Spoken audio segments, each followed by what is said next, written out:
ଏହି 5 ଜଣ ଲୋକଙ୍କୁ ନିଜ ଜୀବନରୁ କେବେ ଦୂରକୁ ଯିବାକୁ ଦେବେନି। ଆପଣଙ୍କ ଜୀବନରେ କେତେ ପ୍ରକାର ସମ୍ପର୍କ ରହିଥାଏ, କିନ୍ତୁ ଏହି ସମ୍ପର୍କ ଭିତରେ କେହି ଜଣ ହୃଦୟରୁ ଭଲ ହୋଇଥାନ୍ତି ଆଉ ସେମାନେ ସମ୍ପର୍କ ସେମିତି ହୃଦୟରୁ ଗଢ଼ିଥାନ୍ତି। ଲୋକ ଦେଖାଣିଆ ନୁହେଁ। ତେବେ ଆସନ୍ତୁ ଜାଣିବା କେଉଁ 5 ପ୍ରକାର ସମ୍ପର୍କକୁ ଜୀବନରେ ଦୂରକୁ ଯିବାକୁ ଦେବେନି। ନମ୍ବର 1, ଯେଉଁ ଲୋକ ଆପଣଙ୍କର ପଛପଟରେ ମଧ୍ୟ ଆପଣଙ୍କୁ ସମର୍ଥନ କରିଥାନ୍ତି, କେବଳ ସାମ୍ନାରେ ନୁହେଁ। ଏମିତି ଲୋକ ଆପଣଙ୍କ ପ୍ରତି ସମ୍ବେଦନା ରଖିଥାନ୍ତି ଆଉ ଆପଣଙ୍କୁ ଭଲ ଭାବରେ ବୁଝିଥାନ୍ତି। ଆଜିକାଲି ଦୁନିଆରେ ଦେଖିବେ ସାମ୍ନାରେ ତ ସମସ୍ତେ ମିଛ ସମର୍ଥନ କରିଦେଇଥାନ୍ତି, କିନ୍ତୁ ପଛରେ ସମର୍ଥନ ଆପଣଙ୍କ ନିଜର ଲୋକ, ଆପଣଙ୍କ ହୃଦୟରୁ ଭଲ ପାଉଥିବା ଲୋକ ହିଁ କରିଥାନ୍ତି। ନମ୍ବର 2, ଯେଉଁ ଲୋକ ଆପଣଙ୍କ କଥାକୁ କାହା ସହିତ ସେୟାର କରିନଥାଏ, ଆପଣ ତାହାକୁ ଭରସା କରି ନିଜ ମନ କଥା ସେୟାର କରିଥାନ୍ତି। ଯଦି ସେ ଲୋକ ଆପଣଙ୍କ କଥାକୁ ଚାରିଆଡ଼େ ପ୍ରଚାର କରିଦେବ ତ ଏହା ବହୁତ ବଡ଼ ବିଶ୍ୱାସଘାତକତା ହୋଇଥାଏ।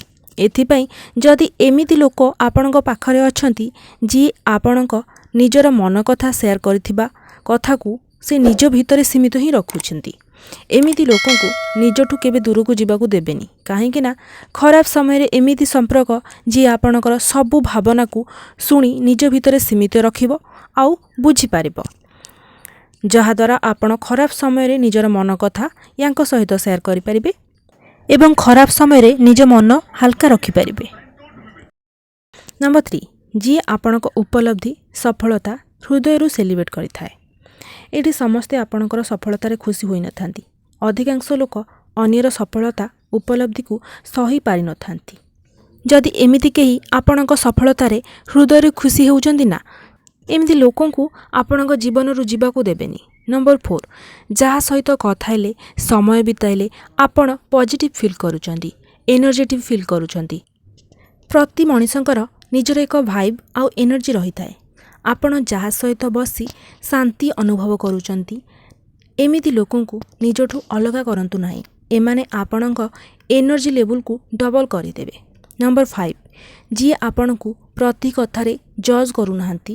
କେବେ କେବେ ଆପଣଙ୍କର କିଛି ଆଦତ କାରଣରୁ କିଛି ଲୋକ ଆପଣଙ୍କୁ ଠିକ୍ କି ଭୁଲ ସେହି ଅନୁସାରେ ଜଜ୍ କରିଥାନ୍ତି, କିନ୍ତୁ ଯିଏ ଆପଣଙ୍କର ଅସଲି ଶୁଭଚିନ୍ତକ ସିଏ ଆପଣଙ୍କ ଭାବନାଗୁଡ଼ିକୁ ଭଲ ଭାବରେ ବୁଝିଥାନ୍ତି ଆଉ ଆପଣଙ୍କର ଗୋଟେ ଦିଟା ଆଦତ କାରଣରୁ ସେ ଆପଣଙ୍କୁ ଜଜ୍ କରିନଥାନ୍ତି। ଏମିତି ଲୋକଙ୍କ ସାମ୍ନାରେ ଆପଣ ନିଜ ଭାବନାକୁ ଖୋଲି କହିପାରିବେ। ଦର୍ଶକ ବନ୍ଧୁ, ଯଦି ଆପଣଙ୍କୁ ଏହିପରିକା ଭିଡ଼ିଓ ଭଲ ଲାଗୁଛି, ଦେଖିବାକୁ ଶୁଣିବାକୁ ପସନ୍ଦ ଆସୁଛି, ତେବେ ଆମ ଚ୍ୟାନେଲକୁ ସବସ୍କ୍ରାଇବ୍ କରନ୍ତୁ, ଲାଇକ୍ କରନ୍ତୁ ଆଉ ସେୟାର କରନ୍ତୁ। ରହିଲି, ନମସ୍କାର।